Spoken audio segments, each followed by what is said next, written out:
Well, I just came from running about a mile and a half for 11 minutes, so I'm a little tired. If you've been watching some of my other videos, you know that I've been running a mile a day. I've ran a mile a day since January 17th, 2016, and I've ran at least a mile a day. So I just ran a mile and a half for today, just before midnight. It's now just after midnight. So I'm a little tired, and I'm still tired with work. I have a lot of work to do. I have an essay, a research paper to write. It's due Tuesday. I'm almost done with the research. Just need to sit down and write it. And I still have an assignment due tomorrow. I need to do 3 sources of annotated bibliography, which shouldn't take too long because I know the sources I'm going to use. But it's just a couple things that are piling up and overwhelming me a little bit. But Easter is next week. This is Holy Week, so after Wednesday I'll be going home for needed rest for a little while, and then going back at it for the final stretch of my spring semester of my junior year of college.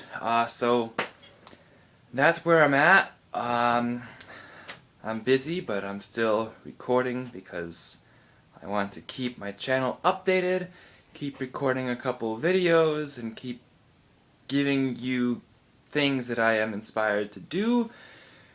One quick note also, before I do my intro, I want to thank Thunder HD for giving me a shout out on his channel.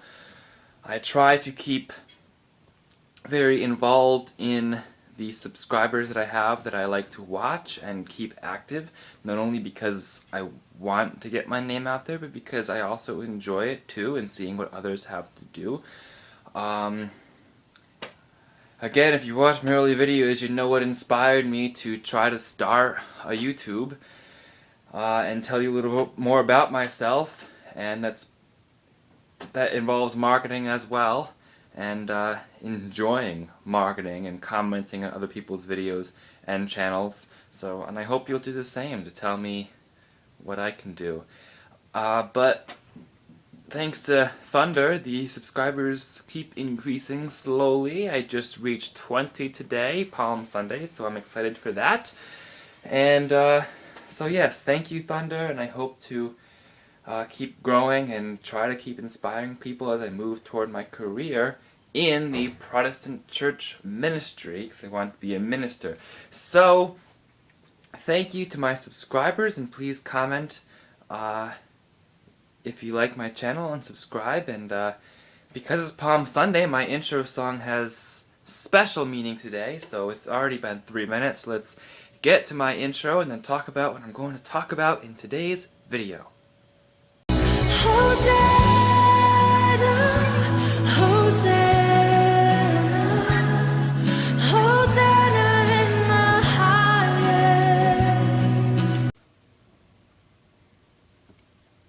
You may be able to tell that I like this fleece, the Santa fleece, that my mom got at a Goodwill in Connecticut, so yes, I wear it a lot.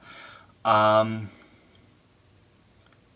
ate too much chocolate tonight, but who doesn't do that? How is life, everyone? Welcome to my channel. It's Brian Niebank here, and today I'm going to talk to you about how I nearly got scammed twice. So the first time was over the summer, right before I went to Camp Sequoia, and my computer just turned on. I think it hit the mouse. But it was right before I started working in Camp Sequoia for the summer, and this guy from Africa somewhere emailed me saying that there was a Mr. Andrea Niebank who had died in 2009, and that he was left without someone to inherit his money. Now, I was like, really? I hadn't heard of this guy, but there might be a possibility that there was someone by this name. So I questioned him further, and I made sure to ask him, well, make sure I'm having a hard time believing you right now, and that you would want me to inherit and not my dad, so you should probably contact my dad. And he gave me the bank name, and he gave me what appeared to be certifications of his law degree. So I was a little skeptical. Now, of course, when it came time to, well, he told me he needed an account to put the inheritance into. I won't tell you how the other things unfolded. I didn't give him a lot of information. Because I was very suspicious of him, and he kept trying to assure me of his accreditation, and he even referred to Christianity to try to get me to believe him, because I don't know. I can't remember exactly what he said, and I really don't care anymore. But I'm just trying to tell you about it to try to help you avoid something like this. And well, first of all, he said that he needed payment to pay for the processing fees. Now, of course, I was hesitant all along to even talk about anything related to my banking information and my family's banking information, because if he was a scam, which I still had suspicions that he was, but still wanted to believe him at times, but if he was a scam, I didn't want to give that information, so I was very careful not to give out important information. So he said he needed some money. He said he'd pick up some of it as long as I'd repay him after I got the inheritance, but he said he still needed some money to make everything go through. And that if he didn't connect with me, that the inheritance would die or something, and that he didn't want that, and that he would fail at his job if he did that. So, of course, I didn't want that, and I didn't want him to feel bad. He seemed really desperate. But yet, I still was suspicious. So I finally talked to my dad on the way up to Sequoia one time and asked him if he knew of anything, and he immediately said, no, it's a scam. It's definitely a scam. Don't do anything. And I was like, all right, yeah, I'll take your word for that. And these are the couple things that really made me confirm that it was a scam. First, he claimed to have a law degree, but his English was a little choppy. While I could write that off, if it was the only thing, I could write that off because he was African, so may have little bit of a choppy English if it's a second language. That would make sense. But also, the bank website didn't appear to be an official website. It was the Togo Bank. So yeah, the place was Togo. It was like the Togo Bank, but it wasn't an official website. First of all, it was .com, and it was like or if something like that, at mail2togo.com. So, didn't seem official. The bank email address did not seem official. It was a real bank, but it was not the real email address. I tried emailing the bank directly through their website, through the official website that I found online, but I don't think I was able to contact them or whatever. But if a website that should be official looks unofficial, it's probably not official. Or an email that should be official and it's not official, it's probably not official. So do not get fooled by that. And if you have any doubts, really do not give your banking information away. I probably talked to this guy for too long as it is, but I still didn't give any information related to my banking information. One, because I don't have a credit card to begin with, and 2, because I still had that little bit of suspicion, and I will always talk to my dad before I give away that kind of information. Number 2, I didn't click on a malicious website or anything. It was a regular website link that I followed and that I was able to follow later with no problem, but something popped up in a new tab that appeared to be from Microsoft. And it said you have a virus in your computer, or people are trying to attack your computer. You have to call this number to free your computer of this virus. So it seemed legitimate, so I called the number. And it was this woman who sounded Latino, which is not necessarily a bad thing. But so I started talking to her about what was going on and what could be going on. And she asked me to show her my PC by doing a going to search for a program that would allow her to see what I was doing on my computer. So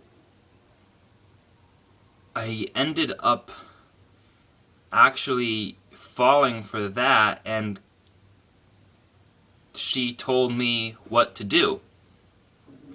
And I went into these programs and followed her instructions, and she said, well, do you see all these errors? And she was saying, well, those errors represent each time that somebody tried to hack into your computer from Mexico. Now, I hadn't really seen this before, so I was believing her, actually, a little bit. Now, I learned later, after I went on YouTube after the phone call and looked up this type of scam, and it was exactly the same type of scam with the same woman's voice. It was the same person, actually, from like 3 years ago, actually. The same person got it before I did, and actually went along with it for a little while and then said goodbye. It didn't get me. Good luck with the next one. And she was doing the exact same things. And it is common for a computer to have a lot of errors. She told me, oh, your computer has 3,000 errors in the last month. If they get to 6,000, then they will lock your computer. And you need to download this additional safety precaution, like an additional thing to Norton, in order to prevent that from happening. And of course, you needed to pay for it. Again, paying for something, I'm hesitant to give away my credit card, even though I don't have credit card information, but I'm hesitant to even think, even if I did, to even think about giving it away in the first place. Always be hesitant if you're suspicious. The first thing that aroused my suspicion this time is because the woman's name was like Phil or something, like an obvious male name, not even like Bill or Jordan or something that could or Michael, that could potentially be a female's name, but it seemed like a really obvious male's name, and it was obviously a female, so I was like, okay. And when I called my dad about it, he said, oh, it's a scam. Don't do anything. Don't call her back. Don't do anything like that. And I said, oh, okay, you're absolutely sure it is, because if it isn't, then something bad's going to happen, and you don't know what to do from there. And he said, yeah, it is. So that's when I actually looked up YouTube and saw, oh yeah, it does look like it. So that was the end of that, and then I went on vacation to Nicaragua on my mission trip, and I came back, and I used my computer for a week, and then the Friday, my computer was locked. My computer had a lock code. It said, your computer is configured to require a passcode at startup. It's not even the original passcode that I type in to get to my account screen.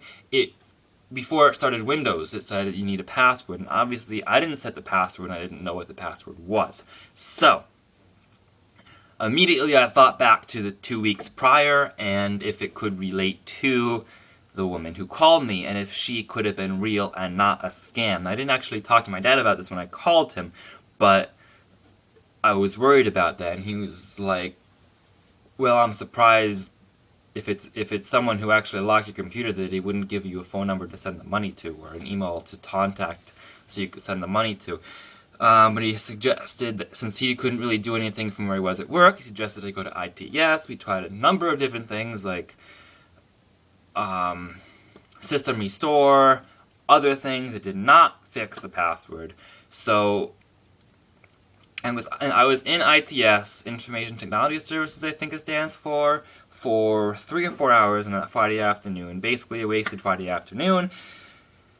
But I finished with another person, so I talked to 2 different people, and the last person gave me a link to follow to Toshiba Help and told me to try a complete factory reset. I wasn't that confident that it was going to work. I was very busy. And I also had a Virginia tournament for Ultimate Frisbee that I went on last weekend. So I was very busy, and I didn't really sit down to try to solve my computer issue. But, let's see, just a few days ago, on Thursday, I sat down and followed the link and went through everything and started the factory reset. And I left it overnight. It sat for about 6 hours from 3 or 2:30 or between 2:30 and 3 to 9 o'clock or so when I woke up. Actually, Thursday morning. It was Wednesday night that I did this.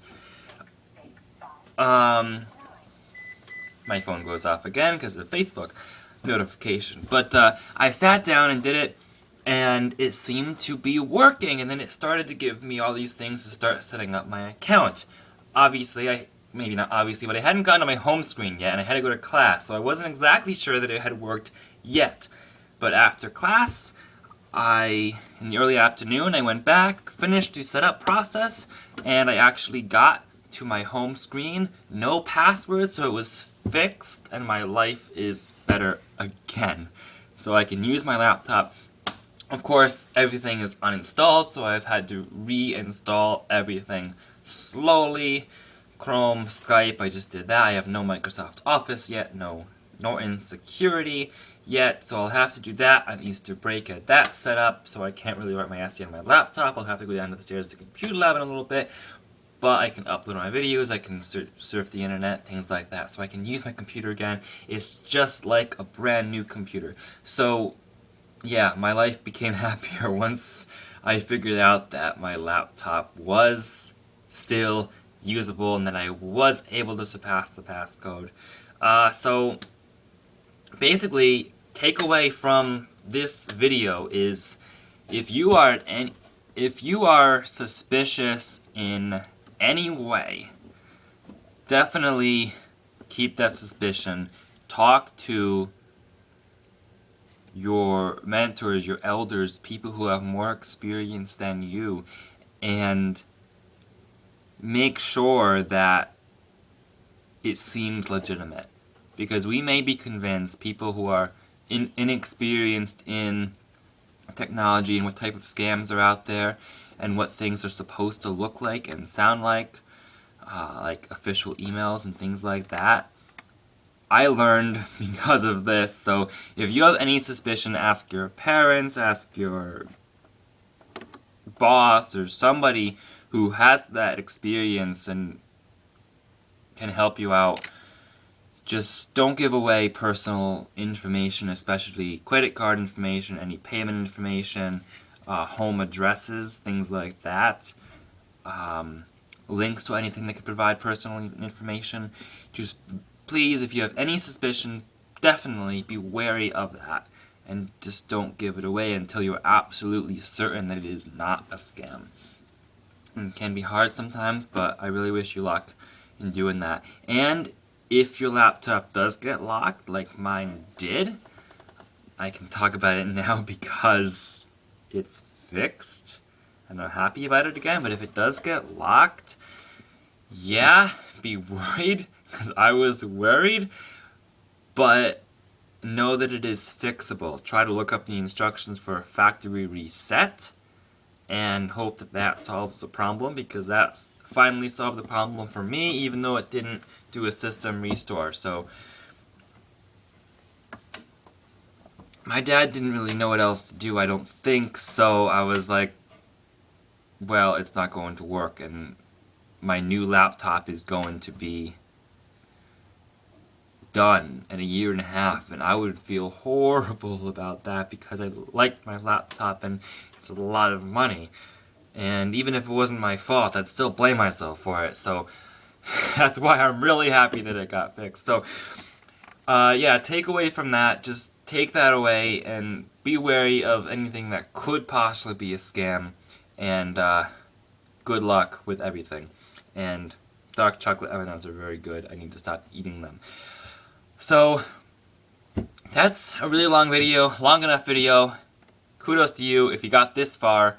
So, God bless you. Thank you for watching.